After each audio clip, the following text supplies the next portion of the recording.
Hey everybody, it's Black Women Love Football live tonight. And tonight we have a special show for you guys. But before we do that, we're gonna talk football. It's Wind Down Wednesday. I hope you ladies are having a great week. But let's just talk about the results of this week. What went on? We had the Bengals and the Ravens. Yeah. So That was That was a little bit different. Yeah. the Ravens by one. It One, was a that's little bit it. different. I didn't watch it. I didn't thought get they to was watch going. that It one. was a lot of turnovers, and I thought that the Ravens was going to like pull out ahead on that one. They both in my division, so I was kind of like seeing who was going to pull ahead on that one. Um, I'm really not a Ravens fan, but I like Lamar, so I was hoping to Yeah, see. I like Lamar. I heard the Bengals are like, aren't they going to the officials about something happened? They didn't like the way the game went or whatever. Aren't they So complaining I about seen something? somebody post that, but I don't think that Sound. is true. You know what I mean? I It was think because they of just When they the just game be is over. posting stuff from them fake sites. It was Hey, because of Hey, all Luella. the. Luella. They were saying Okay, they wanted the we two-point had the conversion Giants to and the be. Panthers, Oh, the battle of the Y'all went bottom. all the way out the country to lose, huh? Y'all went all the way out the country to The, lose. the battle of the bowl, that's what you call it. The battle of the bottom. Why would they send us all the way overseas for that? That was so wrong. We did the same thing, so They took y'all out the country to be embarrassed somewhere. yep. Okay.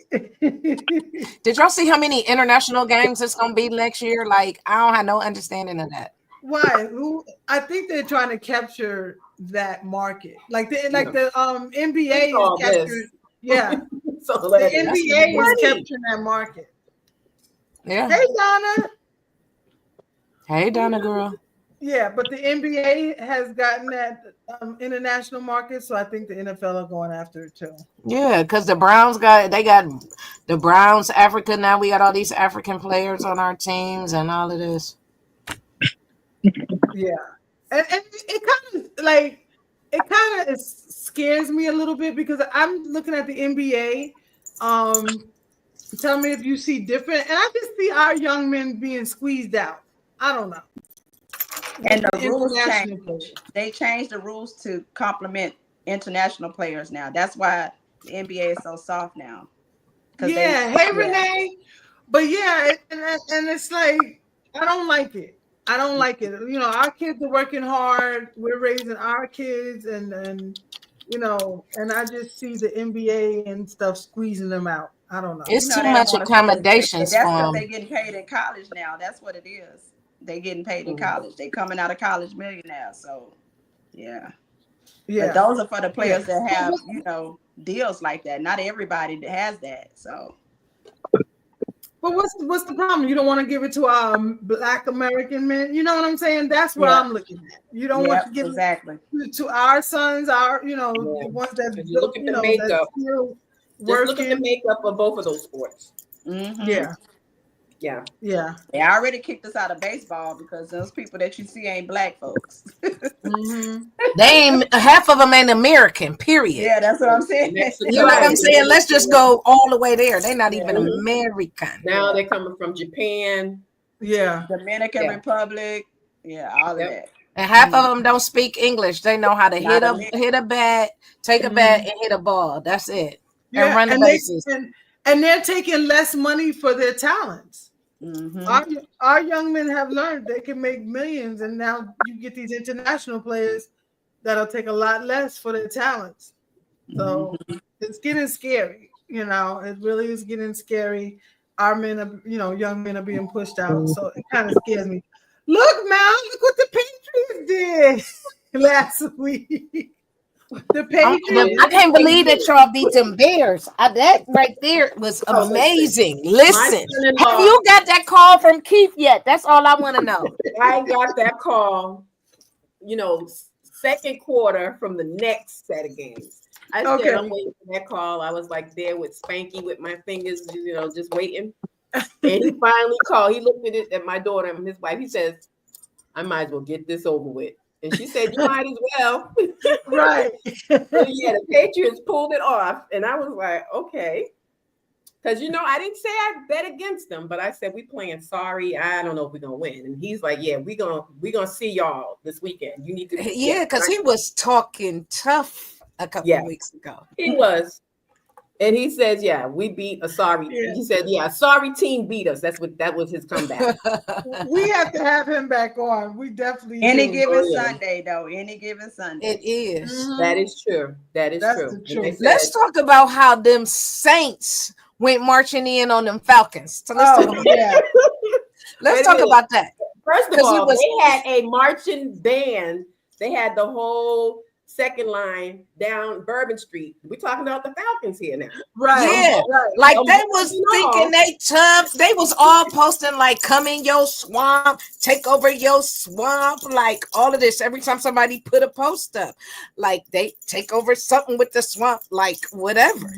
Yeah. Like they argued, they went back and forth with me and Susan on Sunday. I think because they beat them here, but remember we had the young lady from the Saints. The Saints girl. Usually, if they beat us there, they come back here, we beat them. So I guess that was what that was. They played hard after they fired the coach. They fired the coach the week before, so I was wondering how that was going to hold. How that was going to. Yeah, they was talking tough. Like I'm like, yo, okay.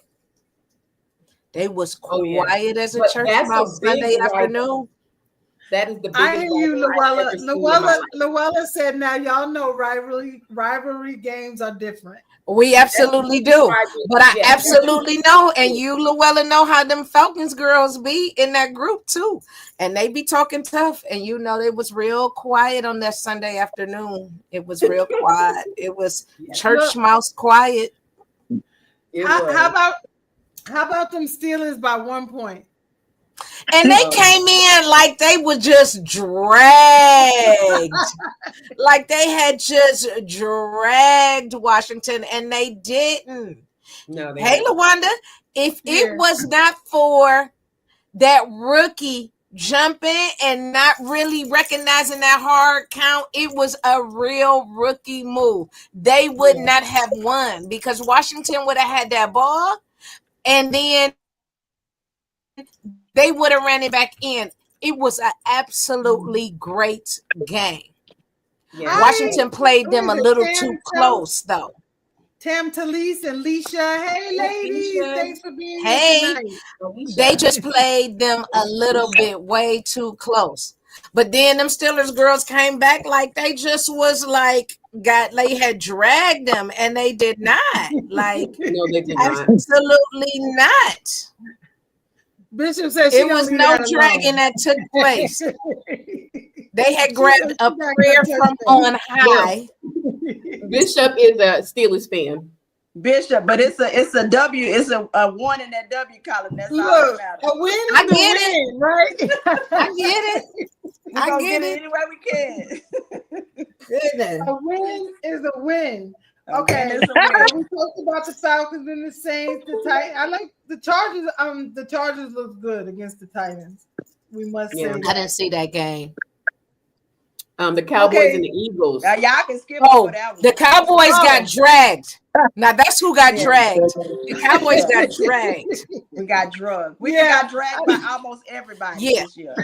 Yeah. It's rough. So let me say this. At the beginning of the game, I'm like, oh, this is gonna be boring. They going back and forth, all these touchbacks, all of this. I was like, I ain't gonna watch it.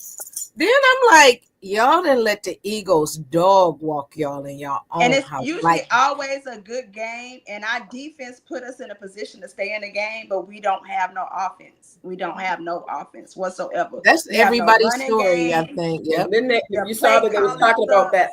Yeah, that one play when CeeDee Lamb went in there and he couldn't see the ball because of the sun. Yeah, everybody was talking about that. Yeah. And it's no team. Like everybody is just separate right now. There's no unity. It's just a bad year for us all around. I think a lot of teams is having locker room issues that's spilling off onto the field, so there's no cohesiveness, and you can see that in coming out in the games. Hey, Pete. But Of course, she would come in here with that. fly, Eagles, fly. Jerry said no curtain. At this point, That's our y'all biggest problem right there. Our owner. That's our biggest problem. That's gonna forever be y'all owner. What's up, Latifah girl? That's gonna be forever. But I think that's a lot of the team's own problem. That is definitely our team's problem. Yeah. Our ownership. At this point, it's a competition for draft pick. Yep. I say take it on. It is. That's what I said. Don't win no more. I want number one. Yeah. Giants are gonna get it. But you know what? Cleveland probably gonna get it. We'll get it and still I don't think Cleveland's gonna get it. We only done won 2 games all season. Stop it. No, y'all are not gonna get it. There's much worse. No. Yeah. Because y'all got hope. Well, with the Saints winning, they pulled up. Right. We play the Saints this week. Then we got Pittsburgh for Thursday night. We got Kansas City coming in. Like, yeah, we got a run. Then we still got Cincinnati and Baltimore to go again away. Right now, like you said, we're trying to get that number 1 position in the draft. Yeah. We all running neck and neck. Renee said, "What team is going to beat KC? Buffalo's up next." I hope it's Buffalo. I hope it's Buffalo. And then because them KC girls then turn into the Dallas girls, so it's on my nerves. Bad, right? They've been skinning by the skin of their teeth. They should have, they act like they're another ones that act like they just dog walk somebody, and it was the grace and mercy that they won. Actually, your phone on mute on Sunday. You muted, P. You muted. Petula. Oh, I didn't say anything. Oh, okay. We will go over the coming week at the end of the show. But I want to say thank you for everybody for being on tonight. We got Lady of Magic, Tifa, Renee, Donna, all of y'all, Alicia, all of y'all. Thank you for being on tonight. But we have special guests tonight. We are kicking off our give back. Football is fun, but blessing others is amazing. And it's dear to my heart. In December, excuse me, as a group, Black Women Love Football, giving back. We have special guests on tonight. At this time, I'm gonna give it to Marilyn. Marilyn's gonna introduce our special guest, and let's just talk about how we can give back not only to our people right in our faces, but to our community. A lot of times we can't be present, but there's opportunities to give back. And let's talk about where it comes from, which is from the heart. Marilyn, it's in your court. Okay. Hi, everyone. Marilyn Trench. This is one of the times in, this season, every year, I'm out there. I give at least 5 different organizations, whether I'm doing food bank, whether I'm doing, I give back all the time. But the season during November and December, I hit it really hard. I'm out there, giving back any which way I can, whether it's donating clothes, whether it's, helping somebody else who's doing something. If I can't be there, send somebody else that way. I'm always one during this time. It's always hard for me because I hate, there's a lot of people in need, and I think more people in need than ever. I'm looking out there now between the homeless, and then there's the children, and there's a lot of people in need, and it just hits my heart every year, and I have to give back. Like you said, it's more than football, but this is how I met the people that's on here, special guest Monica and Bishop Donna Hubbard. I met them through football. Isn't that something? And just, since then, rocking with Monica, rocking with Bishop Donna Hubbard, and always, whatever they're doing, I'm always present. Whatever I can do, I'm always going to give. Whether it's monetary, whether it's, if I can send something over there, toys, whatever it may be, I'm always going to be a part of it. So first, I just want to, because I know helping hands, caring fans. That's what it, I remember when you guys first started out. So your anniversary just came up recently. And I remember when you guys first started out, was it right around, I know it was like before the pandemic? It was like, no, we were in the middle of the pandemic. So, I know it was around there somewhere, yeah. So during the time with like the George Floyd incident and all of that, and it was kind of like the pandemic and Black People Unite. So it's around the 4th of July is when we first served downtown. We masked up, gloves up, and this is a time in Atlanta when a lot of people weren't giving. They were giving to like food banks and the homeless shelters, but as far as feeding the streets, that those people got abandoned because nobody wanted to go out there because everybody was scared. So me, Petula, and just a whole bunch of people from the cowboy groups at first, because we have different fan clubs based here in Atlanta. A bunch of us got together and was like, we're going to serve. And then we started doing it once a month. That month of July, we did it twice. So then we started doing every month. And then with us, we're still in the process of trying to get our nonprofit. Everything that we do is through donations, people cooking, people bringing stuff. It's all through the goodness of people's hearts and pockets. And like you said, Marilyn, I do agree.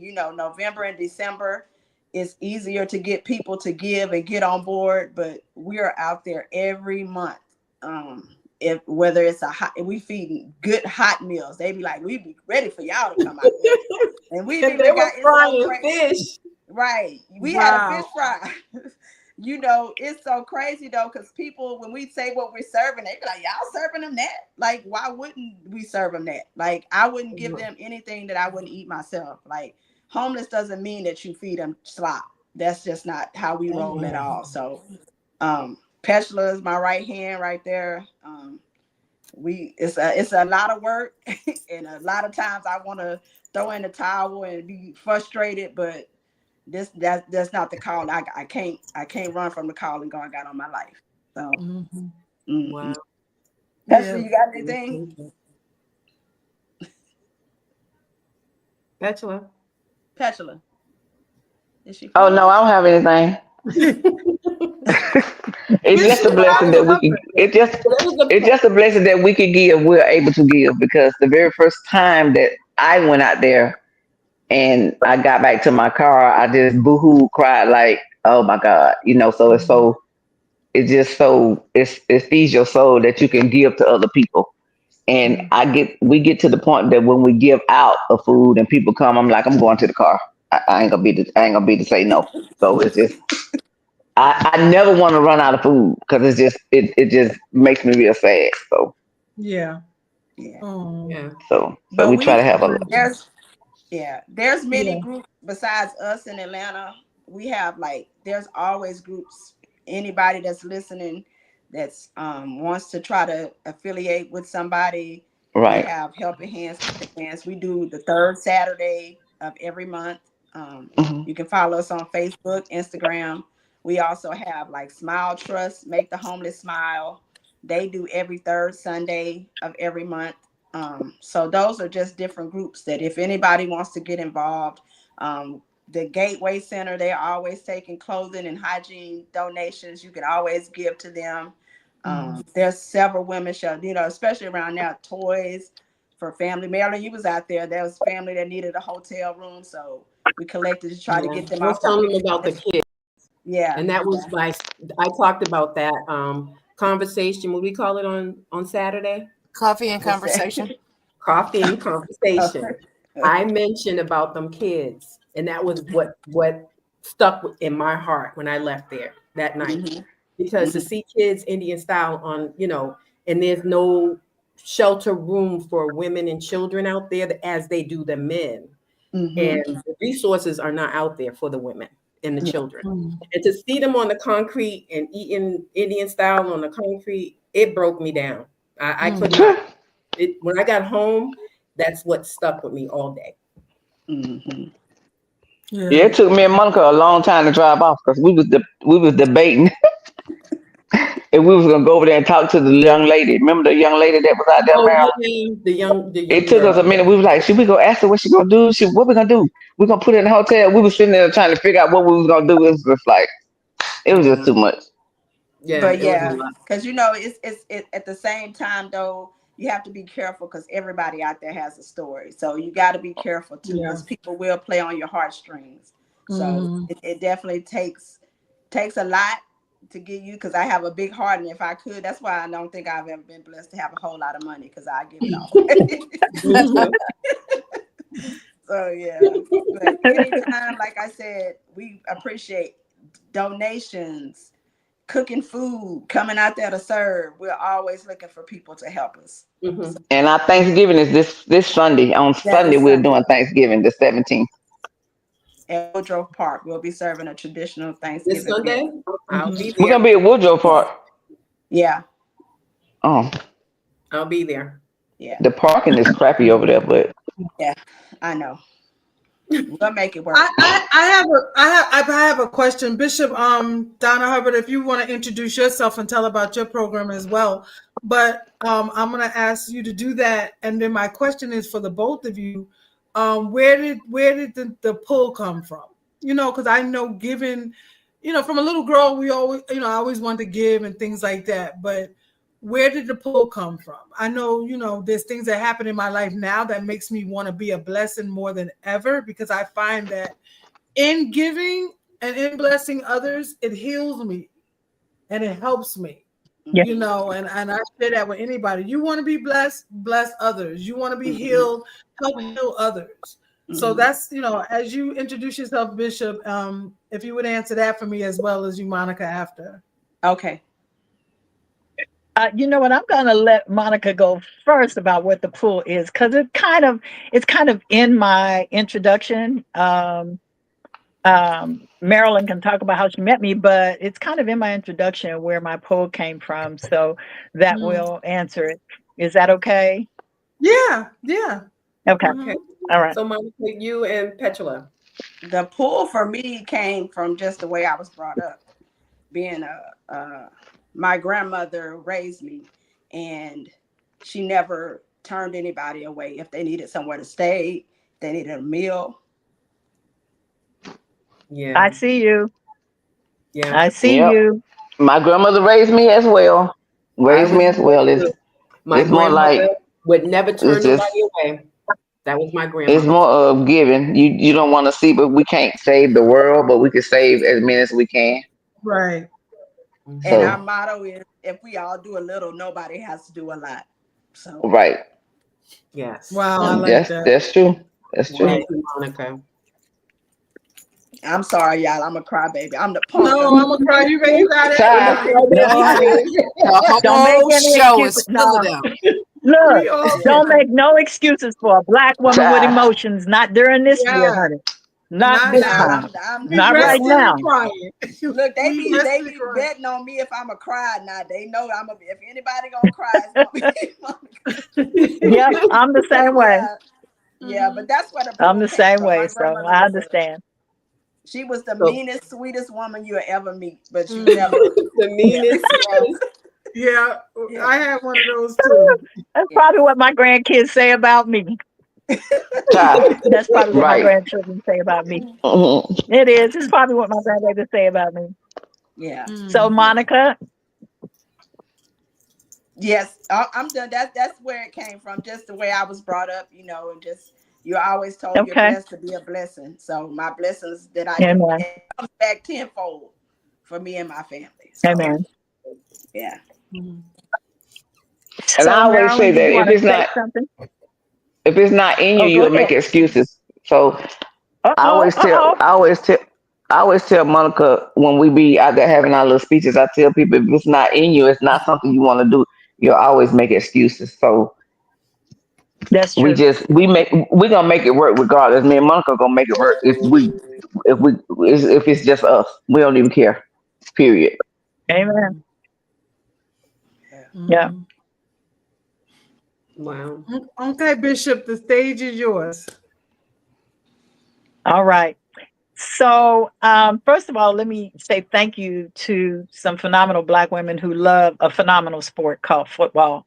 I grew up in Pittsburgh, Pennsylvania. So I live in Atlanta. I was actually born in Atlanta, but I grew up in Pittsburgh, Pennsylvania with one of the greatest football teams in history.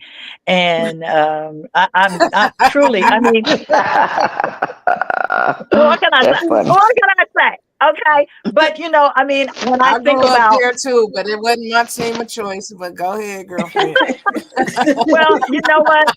My uncle was the first African American sports writer for a newspaper in the United States. He was the sports editor for the Pittsburgh Courier. And so I'd always loved sports. So he took me to the football games with the Steelers, the baseball games with the Pirates, even the hockey games with the Penguins. And so I grew up around sports in Pittsburgh. And so I've always loved sports. And even when I was in school, that was what, I was in gymnastics. I did all the the cute stuff, but I was always an athlete. So I love sports. And the fact that I grew up in Pittsburgh meant there were not a lot of Black women or women that looked like me when you went to the Steelers games or the Pirates games or the Penguin games. Absolutely. There were not a lot of us sitting in the stands unless we were groupies. And so, what can I? Yeah. And the funny thing is, I became very close to a lot of the players because they respected my uncle. But so I grew up in Pittsburgh, and I came from what we call, there's high poverty, low poverty, and middle poverty. I came from a middle poverty family, because in Pittsburgh at that time, most of the people in the Black community worked in the steel mills. And so I came from a family that did they did pretty well. My mother is Catawba Indian and Muskogee Creek, and my father was not. My stepfather came from Pittsburgh, and my real father was Nigerian. But I didn't know him till later on. So growing up in Pittsburgh, there were many times I felt invisible, especially when I went to places like the games. I was taught how to behave around certain people. But my mother left in 1968 in the middle of the civil rights movement, if you can imagine, and we moved to New Orleans, Louisiana.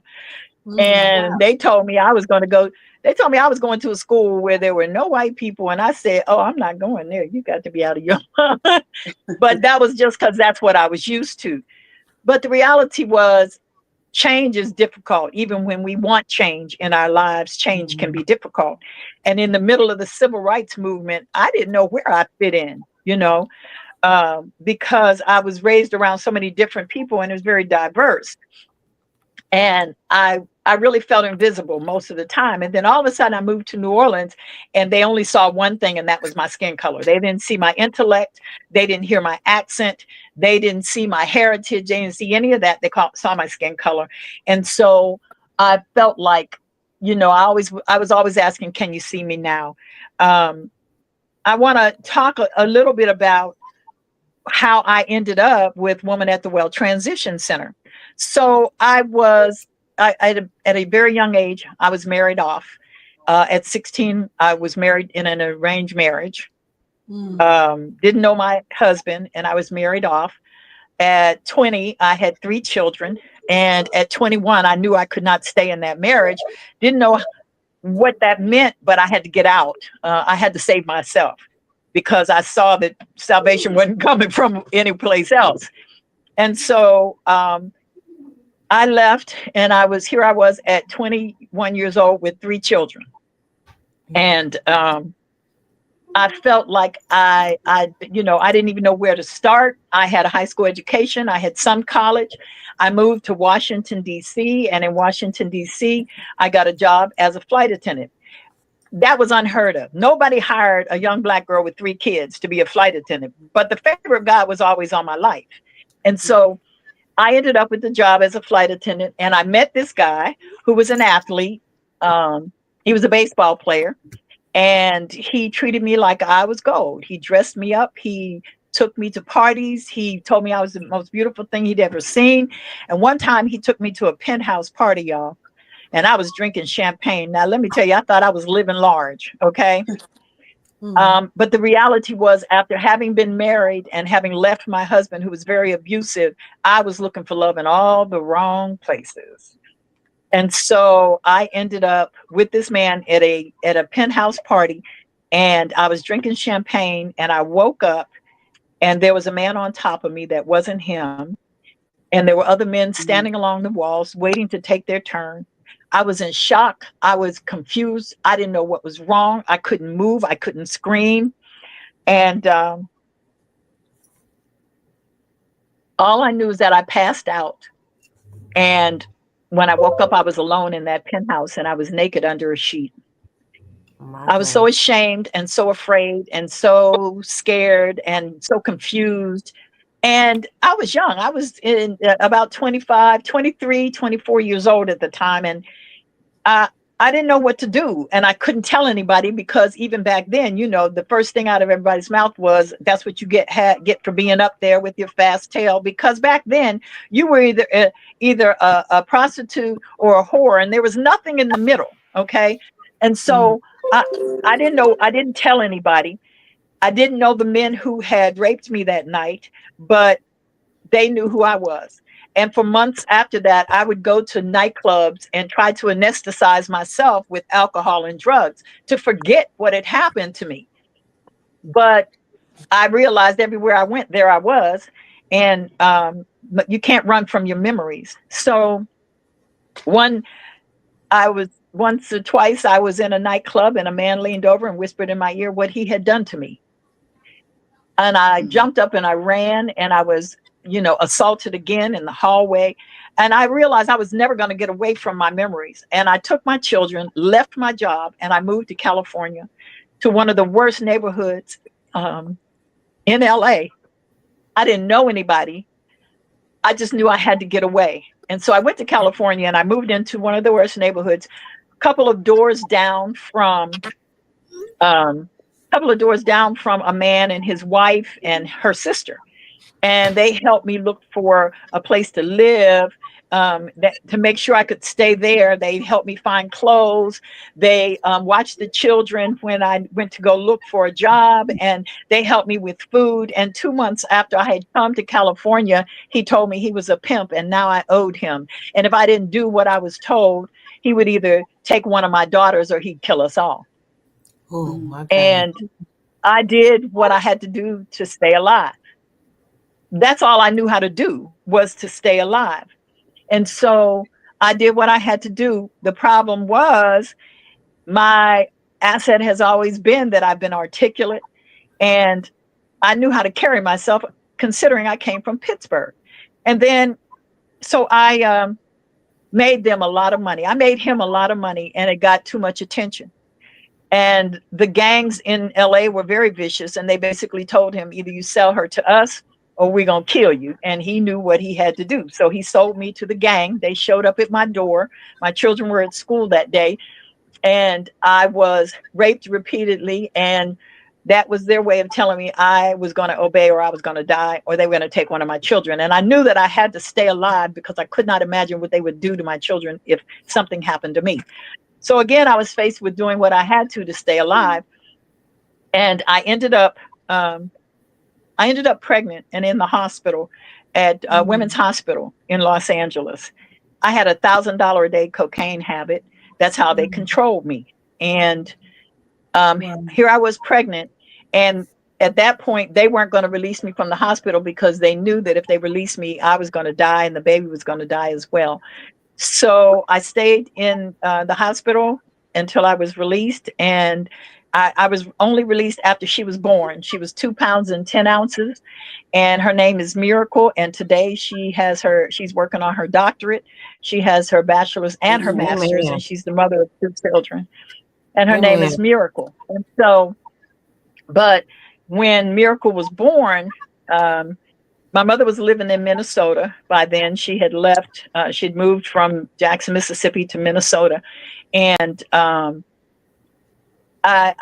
the judge told me, I understand you had a healthy baby. I don't want to see you ever again in my courtroom. So she let me go. The social worker at the hospital arranged for me to fly to Minnesota to my mother. And that's what I did. I got up there thinking I was going to have this, this wonderful new life. And I was trying to find my way. I also had to get custody of my other children back. So I'm fighting my way back to life. I'm fighting with everything that's in me. And I I got my own apartment, and I got a knock at the door about 6 months after I had been there. I got a job at WCCO television, and I was a student at the University of Minnesota. And when I got the knock at the door, I went to the door, and standing at my door was one of the men that I had run from in California. Don't ask me how, but somehow someone had seen me and they found me. At that point, I knew that if I didn't do what I was told, my daughters were going to die. I was going to die. And my mother was there. And what would that do to her? I want to fast forward and simply say that within months, I was arrested. And I lost custody of my children and basically lost my freedom, but I gained my life because this time around, I didn't let them bail me out. And I was sentenced to 2 12-year sentences in federal maximum security prison. And while everybody else saw this as Donna's life was over, I finally found freedom in prison. Makes no sense, but I found freedom in prison. I had been homeless. I had been addicted to drugs. I had lost custody of my children. And so basically, I was a shell of a person. But I ended up being arrested and sentenced to 2 12-year sentences in federal maximum security prison. But I learned, and when I was arrested with some of the members of the gang that were in the house where I was arrested. But I had gotten my children to my mother. They didn't know where my mother was, so at least my children were safe. And if it meant I had to lose my freedom to save my life and save my children's life, it was worth it. And so I remember on my way from the county jail to the federal prison, I called my mother at home, and she said, "Your friends came to see me, and they brought me a microwave." I said, "What are you talking about, Mom?" She said, "You know, the guys that were always at your house, they came to see me and they brought me a microwave." That was their way of letting me know they knew where my mother and my children were. So I kept my mouth shut. Nobody was talking about human trafficking then, but I knew what had happened to me was more than just prostitution because of what happened, what they did to me. I was beaten and left for dead 3 times. I was sold for Super Bowl tickets. I was sold for AK-47s. I was sold for kilos of cocaine. I was sold if they lost a bet. I was sold to celebrities because they wanted to trade it for drugs. If they were having a bad day, I was sold. It did not matter. I just knew that I had to stay alive long enough to find freedom.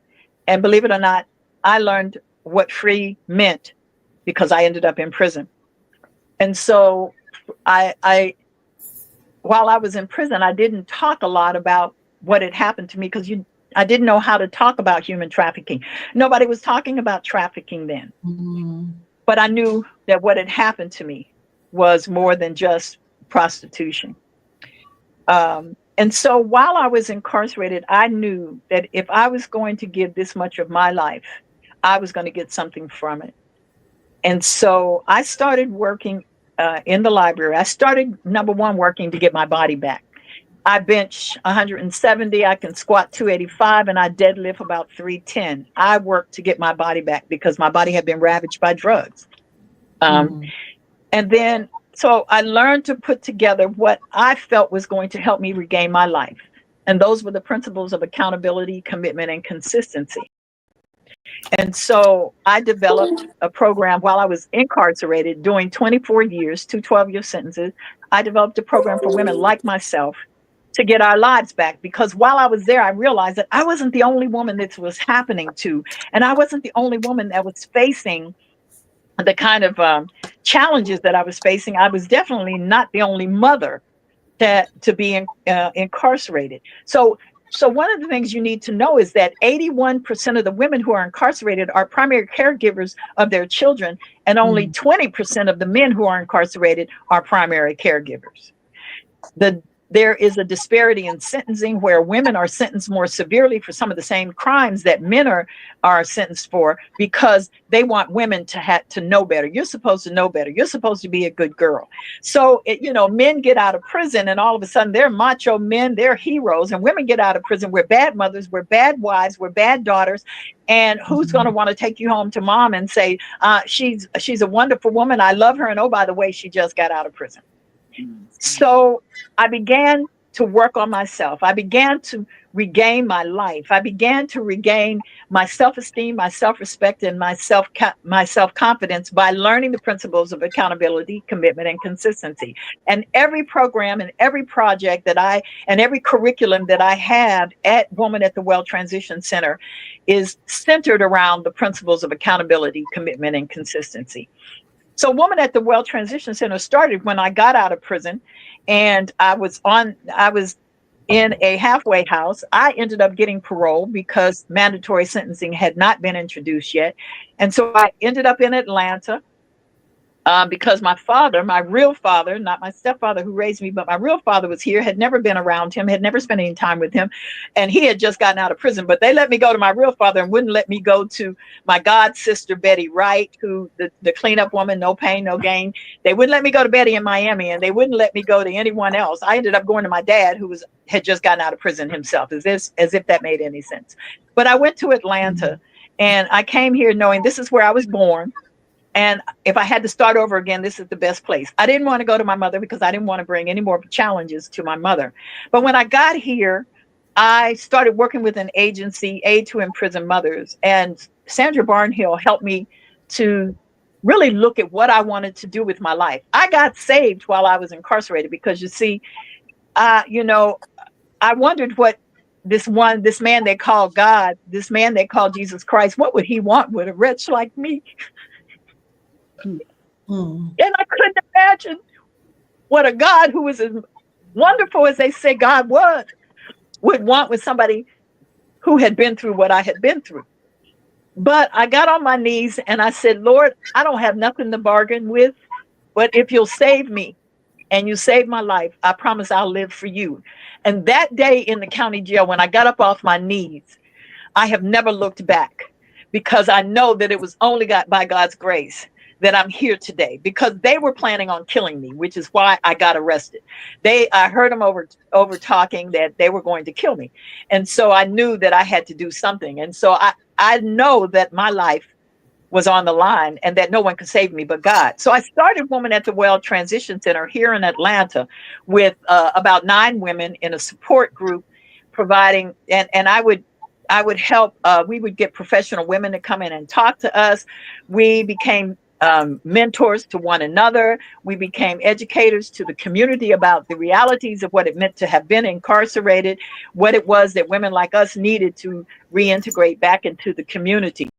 I started with developing job readiness programs and our Gift for Life program, which is on the streets. We're on the streets 4 nights a month, and helping women get off the streets, helping women get out of crack houses, helping to rescue women around the Atlanta metropolitan area.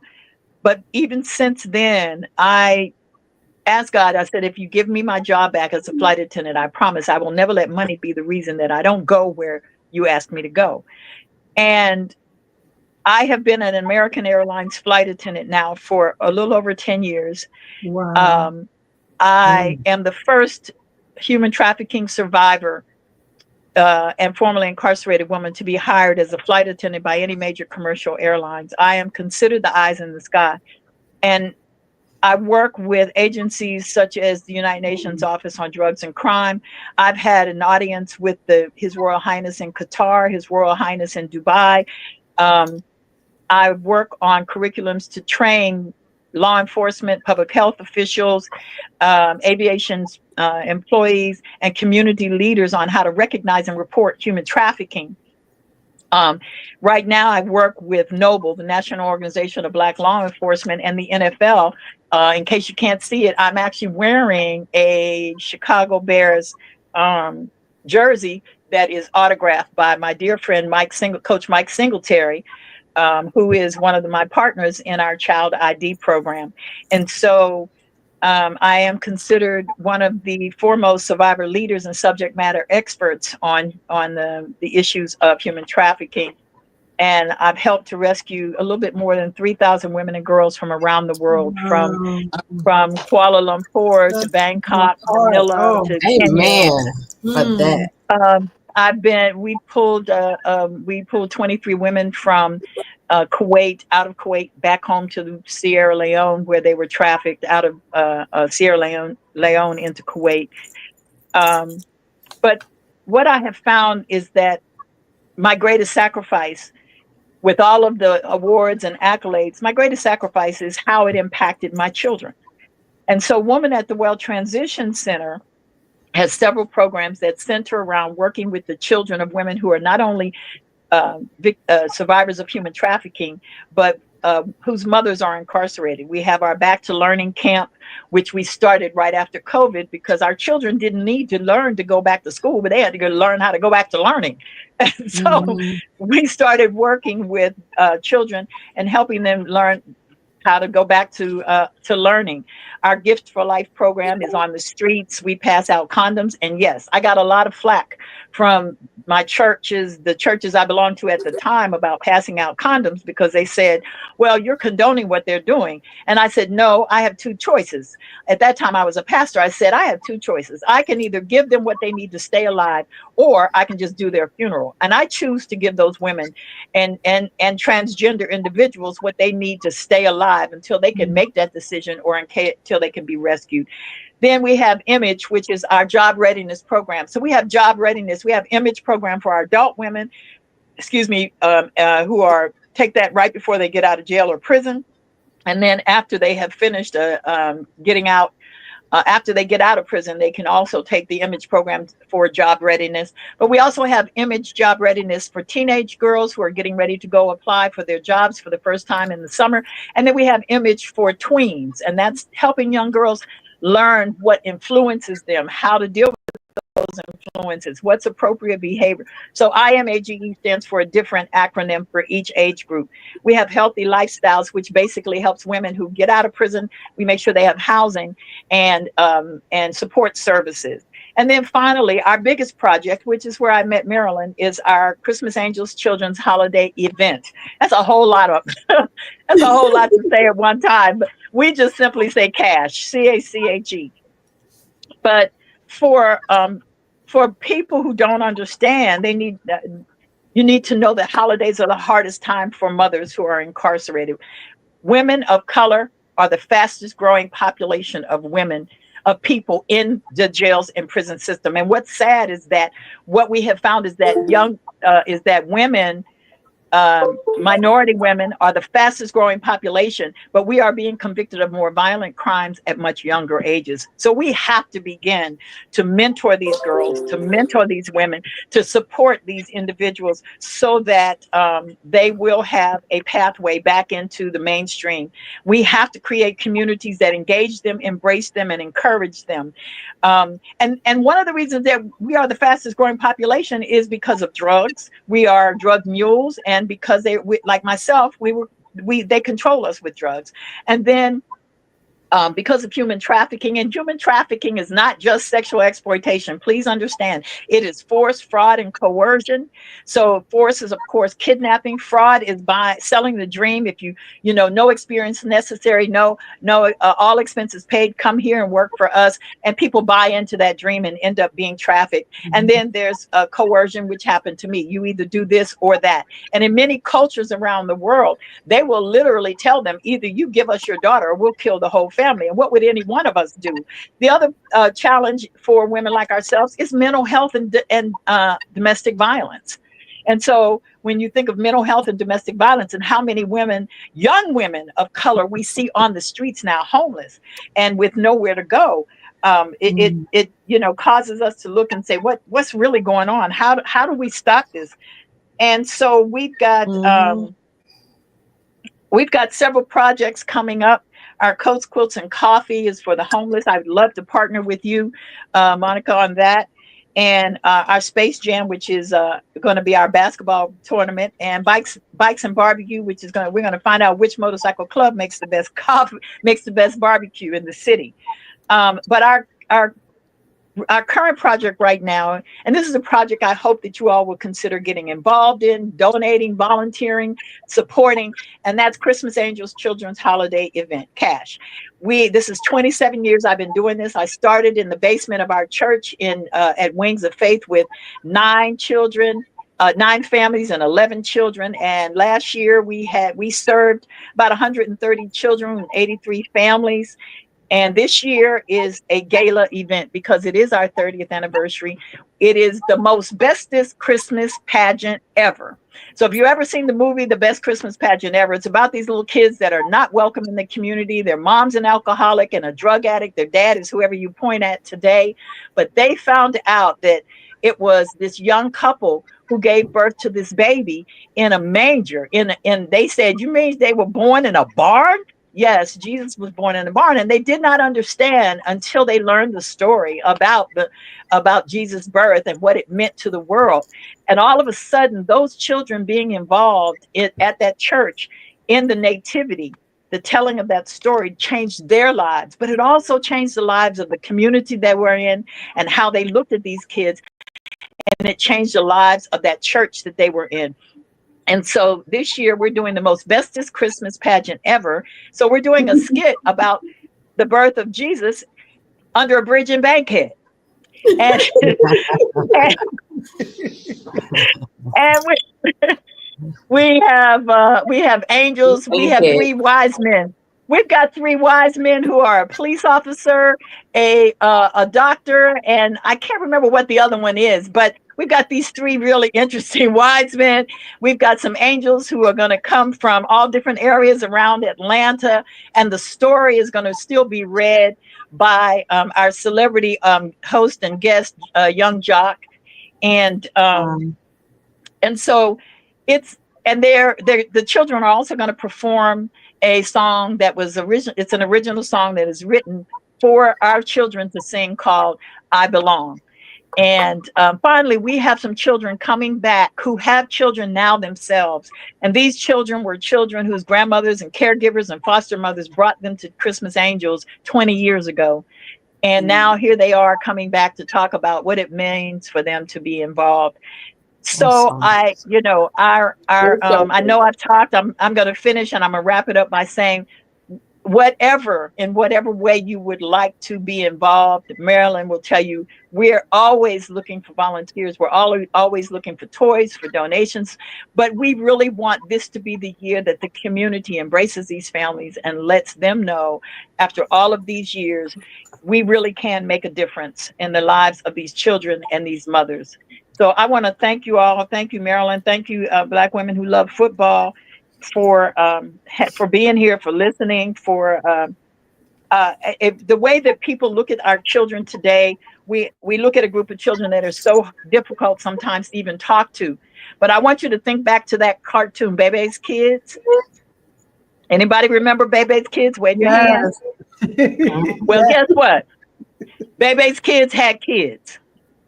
So now and still having kids. Here we are.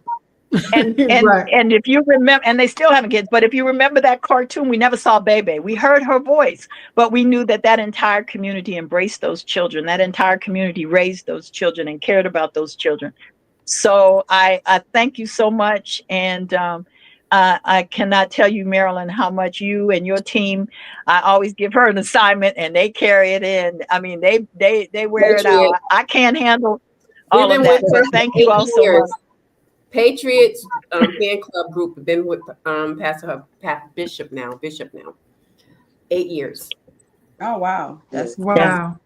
Yeah, and to see the little kids' faces, and and she's like, if they have a meal for the day, this is probably going to be their only gift. You don't know how, and just to see them every year, and the smiles on their faces, and that's what brings me back. The kids. It's always the kids. I know everybody. This is what really is in my heart. Like, Yeah. It just, and it's so many different, the biker clubs that are there, sororities, fraternities. And like she said, Flight this year attendant. flight attendants. Yes, my son works for American too. So when I told you, when you told the story that day, and you said you're American, I said my son works for American. But yeah, the flight attendants, the sororities, all of them there. They're sorting out the toys. You imagine big room of toys, and you got to sort them out by age, by boy, girl, by gender, then by gender and age, girl, and then by family. So that's a big task. We always do that, and just giving back. And I'm big on that. I know we're having the event also that same day, but I'm going to be joining Pastor Donna Hubbard, Bishop Donna Hubbard, that day, and I hope you guys can also come along and help us. Yes, definitely. delivering. Well, it's gonna be, what date is it? What date is it? Day, the 14th. Oh, okay. I'll be in the city that weekend. 4 o'clock to what was it 7. Again?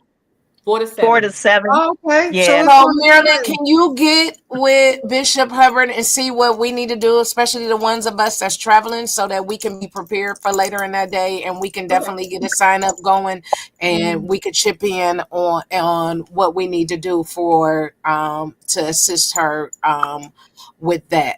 I know there is going to be some questions, and I don't want to hold you ladies that much longer. So first, I want to jump in and say thank you to both of you ladies for coming on and sharing your testimony and your story. The three of us talk about, this on a regular basis and being a blessing all the time. In my professional world, it has been that forever, but I want to thank you for agreeing to do that. I know we got quite a few thank yous in our comments for that. I don't know what happened to Bishop Hubbard. Monica. Marilyn, can you share that information too, with where it's going to be, so I can put it on our page? Here she comes. Okay, there she is. I'll get all the information. The event is at the Villages at Carver YMCA at 1600 Pryor Road. The Villages at Carver YMCA, 1600 Pryor Road. And if you'd like to volunteer, Marilyn, you can share my email address so that we can get the volunteers signed up. And we have a GoFundMe page, and we also take toy donations. So our biggest population of children that are hard to get gifts for are our teenagers. And she'll tell you that the challenge is getting gifts for our teenagers. Yeah, but and our teenagers go up to 16 years old. We have one family that has 10 foster children. Wow. And when they have 10 foster kids, and they are the youngest foster couple in the country. So I don't think either one of them is over 35, and they have 10 foster kids. So we get the gifts. We have, like I said, our GoFundMe page. I'll send that information to Marilyn. She can get that to you all. And then the invitation and how you can give if you have other ways to give, sponsor something or donate toys, whatever. And of course, we would love to have you there. And if you can't come on Saturday, Friday evening, we're setting up. So we've got to set up tables and chairs and the stage, and we got to rehearse these babies. And so I'll get all the information. There's a lot here in Atlanta on the page. I know to get them more engaged, the Atlanta or surrounding areas, we'll try to push to get as many as we can from the Atlanta area and outskirts of Atlanta. There's people in Augusta that can drive up. There's people probably from Macon that can drive up. But there's a lot on the page. If I'm flying in from Cleveland, there's no reason why they can't, for that weekend, why they can't. And Nikki, she does accept gift cards, yes. Yeah, what we're gonna do is we're gonna put together all the information, the information from our give back, Bishop Hubbard information, Monica, your program's information.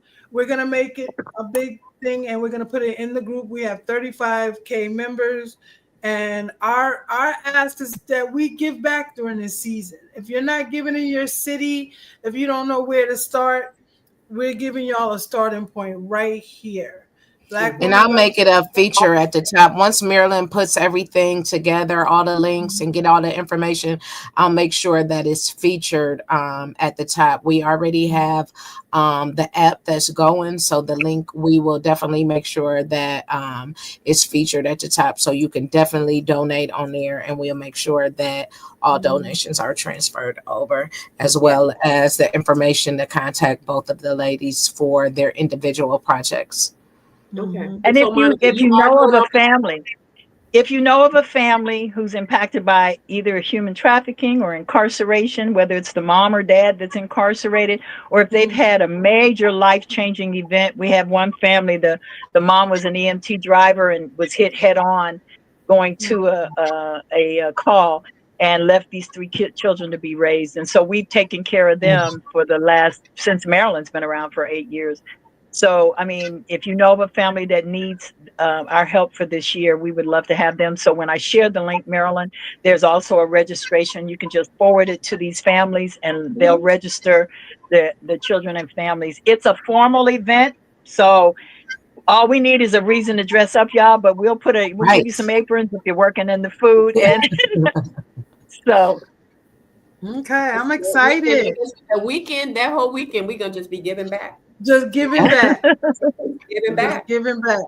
Yeah, that's what it's about. Yeah. Here am I, Lord, send me. Right. Any questions for the ladies before we let them go? Quite a few thank yous for being transparent with your story, Bishop Hubbard. LaWanda said thank you. There's a woman at the wheel as well in Broward County and South Florida. Quite a few others. Your testimony is profound from our Nikki. Quite a few other thank yous. Oh, that's Nikki Baker. Is that Nikki Baker? No, Nikki McGlaughlin, one of our moderators. Okay. Okay. And she's also, what sorority you with? Bishop? Not me. Oh, okay. Not anymore. Okay, no, but I it's okay. Okay. And then Monica, you're going to be this weekend, the 17th. Where at again? Sunday at Bwlf Park. We're going to be serving Thanksgiving meal as well as handing out gloves, socks, and hats for the homeless. And we're also putting together the Smile Trust, who also have, they're based in Florida as well, in Miami area. But we're putting together, because homeless doesn't necessarily always mean that you live on the street. Sometimes people live in hotels. So that's right. Are putting together like boxes. They serve at this hotel on Pine Street. So they do have like a small kitchen inside there. So they're putting together Thanksgiving boxes, that they can make like a small Thanksgiving meal. So Monique, Monica, that's at Bwlf Park. Is that the one across the street? Is that off of Edgewood? It's on Peachtree. They didn't cut us out from doing Hurt Park for right now. They already. Okay. So right now, it's on Wood. They serving Hurt Park. So where is Bwlf Park? It's on Peachtree. It's like if you go down, it's 91 Peachtree. So it's like right off of Edgewood. Okay. So keep going straight, you'll see it. Yeah, they have a big. Okay. And that's another thing that we battle here in Atlanta too, is like they always are making policies that don't benefit the homeless and pushing them out when certain stuff comes to town and stuff like that. So that's a whole nother agenda that people have to deal with here. But there's a lot, like if people want to get involved, I don't know if Atia is a part of this group too, but she has a Loving Act Incorporated, which they do bags for foster kids. I told them about that too. Like that, yeah. So a lot of times, instead of putting your stuff in garbage bag and get swooped out, they put bags together to allow them to, to be humane and not just stuff like that. Hey, Monica. So one of our members is asking, can you share the information for Miami? She works in the community in Miami. So can you share the information again for that? It's called a Smile Trust, Inc. A Smile Truck? Trust. Trust. TRUST. A Smile Trust? Yes. Okay. They do a lot of work in Miami. They do, like, when hurricanes hit, they do a lot of stuff. So that's who we're partnering up with for this one for Thanksgiving. Okay, is that the one on the 21st that you talked about when we was out the last time? No, on the 17th. That's for this Sunday. Okay. Yeah. Did you get that, LaWanda? Okay, she got it. Okay, thank you. Monica, what time is your event on this week? We're going to start setting up at 9. Hopefully, we'll be serving by 10:30, 11 o'clock. Yeah. Okay. Marilyn, if you could make sure that Monica has my phone number, I want to talk to her about something. We can partner with her this weekend. The Coats, Quilts, and Coffee, so that because we have coats and quilts to give out, and it's getting cold, so they do need coats. Yeah. Okay. So we were trying to hopefully in a few, because sometimes we do on right in front of the gateway on Pride Street as well. So one of the last times, one of the pastors that was out there knows the guy that runs the bail bond place, and he's gonna allow us to use that parking lot in the future. So I've used that parking lot before. They have the tent cities like right down the street from it. So I've used that parking lot where the bail bondsman is before. Yeah. Okay. This was good. This was really good. It was amazing. It was so good. You never know how you may be helping to heal somebody else in their time. So again, I always say that we talk football, but it's more than football. It is. This is just a time that a lot of more people are in need, and we like to be a blessing where we can. So we have designated that weekend, Pastor Hubbard, to be in Atlanta the whole weekend, giving back the whole weekend. And quite a few of us will be flying in and coming from far and beyond that'll be awesome, to contribute and help where we can. So we look forward to that. I want to add something I forgot. This is the child ID packet. Every day, 1,000 children go missing every day. And most of them are our children. And it takes several days before the police even come to our house when we have a missing child report, and they'll say, well, has she run away before? Or who are his friends? And then they'll say, well, I need 72 hours to look for your children. But in this packet is a fingerprint card and the information that you need for your child. And I work with Coach Mike Singletary and the National Organization of Black Law Enforcement and the NFL Alumni and NFL Hall of Fame to get these packets out. Every family needs to register your children who are minor children, but you can also register your senior citizens who perhaps have Alzheimer's or dementia, because it means that when they show up at your house and say, we need 72 hours to put some information together, you hand this packet and say, no, you don't. Until then, when you fill it out, you put it in your Bible, you put it in your closet, you stick it in the drawer, you keep it until you need to give it to someone. You don't have to give it to anyone, but at least they don't have to wait 72 hours to look for your children. So I have these packets, as many as you want, available, and I will make sure that you get them to register your children. I mean, when I say, are they readily available in the state of Georgia? Like, so I'm in Ohio. I used to work in like the domestic violence shelters. Just tell me where. Just send me an address. And we used to give them out, and I was a senior social worker, so I used to give them to my seniors.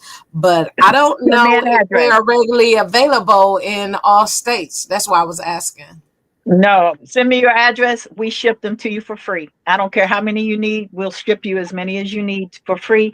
Make sure that our children and our families get registered so that we don't have to worry about whether or not they can look for us. And the new thing that I help to introduce to the program is that once your child is registered and you turn this over, if it ever happens, God forbid it should, but because I know it happens to anybody, if it does happen and you have to give this information to the police, once it goes in the database, if they try to take your child through an airport, their face is flagged as a missing child. Oh, wow. That is so needed, especially for special needs children. Children that once they get older and they still are on that, a little bit off, that is very, very, very important. So I think our meetups definitely should be doing those. I will definitely. Yeah. Anytime you're ready, anytime you need me. Yeah. Just let me know. I can send them to you all, or I can come and bring them. And when I come, either Coach Mike Singletary or one of the NFL players comes with me, and we have a police officer that works with me as well. And you can see some of the videos if you go on YouTube or just Google my name. Yeah. You can see some of the goes videos to of the me. truck stops with cops to try to save women. That was another thing that captured me. I'm like, you go out. She said, I don't go by myself. She has cops and different cops that donate their time to go out there with her. That's awesome. Yeah. So LaMonica, I wanted to ask, did you have like a sign up or anything this time? Yeah, there's a sign up sheet available on the Facebook page. So on your Facebook? Okay, on Helping Hands. Okay, I'll go out there. I'll also share the link. Okay. Okay. So yeah, we're looking forward to it. It's always so like even with the fish fry last time, we served over like 120 people. It was a long day work, but yeah. It was. It was gratifying, though, I can imagine. It was. Absolutely. Yeah. But the kids, there were babies out there. You see the same faces, you have conversation, and sometimes that's all they want to do is have a conversation with somebody. Right. And they keep not thanking you enough. Everybody was thank you guys. Bless you guys. Thank you. And little kids, you know. Yeah. And don't get me wrong, you come across some crazy sometimes, and that's to be expected because you do deal with mental health issues out there. So yeah, correct. Everybody's very appreciative. So yeah. Okay. Well, we're excited. We're excited to partner with the both of you. We're excited to give of our time, our talents, whatever we can do. And I thank you guys for allowing us and just spreading the word and putting it on this platform so more people can find out about it. I truly appreciate it. Yes. Sure. Thank you, Mel, for having them on as well. Those are my peeps. Thank you. Those are my peeps. Yeah. Well, we look forward to partnering. We look forward to seeing you, and we look forward to meeting the both of you personally. And yes. I know, right? Yes, indeed. Thank you all so much. As soon as you share the information from Bishop Hubbard, I'll make sure I share that on the page too, because we got a lot of people that like to give. So like biker folks and So definitely. Okay. Thank you all so much. I don't think we need much after this. I really don't. Yeah. This was so. I know. I'm so full. Yeah. Yeah. Let's get to work, ladies. It's yeah. It's definite. Bishop Hubbard, to you, that what that thing said. Thank God we don't look like what we've been through. Hey, I tell people I have 8 children. 7 girls and 1 boy. I have 16 grandchildren, and I have 11 great grandchildren, and I look good. Yes, you do. Yes, you do. Yes, you do. Yes, you do. Black don't crack. Black at all. You haven't retired yet. You haven't retired yet, right? No, it's you know what? I didn't even talk about it, Marilyn. But retirement is the next 3 to 5 years, and when I retire, I am opening the Well Woman Ranch, where we will be able to house women from all over the world who are rescued. Oh wow! Nice. We can do our retreat there. Yes, it's going to be a phenomenal place. It's going to be a great place, the Well Woman Ranch. Yeah. Well, love each and every one of you. Can't wait to see you, ladies. Thanks everyone for joining us tonight. Everyone that chimed in. Marilyn and Stacey will make sure the links get put up on the top of the page. So within the next hour or so, look for something. If not today, early in the morning, I'm not going to stress them out about it. But we're going to get all the information to you. And don't forget, we will be giving on the 14th. And Marilyn, that information has been on the page. We start off on the 13th. We start on the 13th, putting together the bags and things like that we want to give out. So we need you guys to participate. But we're gonna. Where are y'all gonna be serving at, Marilyn? Is the coffee spot, and is that the same place we're going to be doing it? We're talking about when we give out. Yeah. She's I'm talking about the same spot you were at. The same spot. Oh, the Gateway. Yeah. Okay, got you. Okay. I'm copying you. I'm right behind you, girl. I'm like, oh, this is I got it from there. I didn't know where to go because I know they're shutting down the parks. They pushing them out. They don't want you to do this. They don't want you to do that. Wow. Like, I didn't know. When I saw that you did it there, I said maybe this is a safe place. That's why I reached out to you. Are y'all doing food or y'all just doing bags? We're doing sandwiches type thing. Okay. And then bags. We're giving out, and we have these bags. And I said everybody has these bags around the house. Things we've been doing for years, giving out. Absolutely. Well, we're bringing these down here too. We have a bunch of people that's bringing those down, and then we also doing hygiene care kits packages. Okay. Yeah. Yeah. Much needed. Sounds good. Because if you want to now, if you don't want to be on the sidewalk, we can do it in the parking lot over there at the bail bond place. Okay, well, what do you think is best? I mean, either one, but I'm saying if you wanted to try to get more of the people from the tent city, but they'll come over there. That's okay. Right there is fine. That's fine. Okay. Because we're good right there. Okay. That'll work. When we sign off, can both of you ladies just stay on just for a couple minutes too? Sure. Mm-hmm. You talking about me? Yes, you also. Thank you so much, everyone. Thank you, everyone, for being on tonight. Black Women Love Football Wind Down Wednesday. Thank you. Love everybody. Thank you, guys. Thank you. Thank you.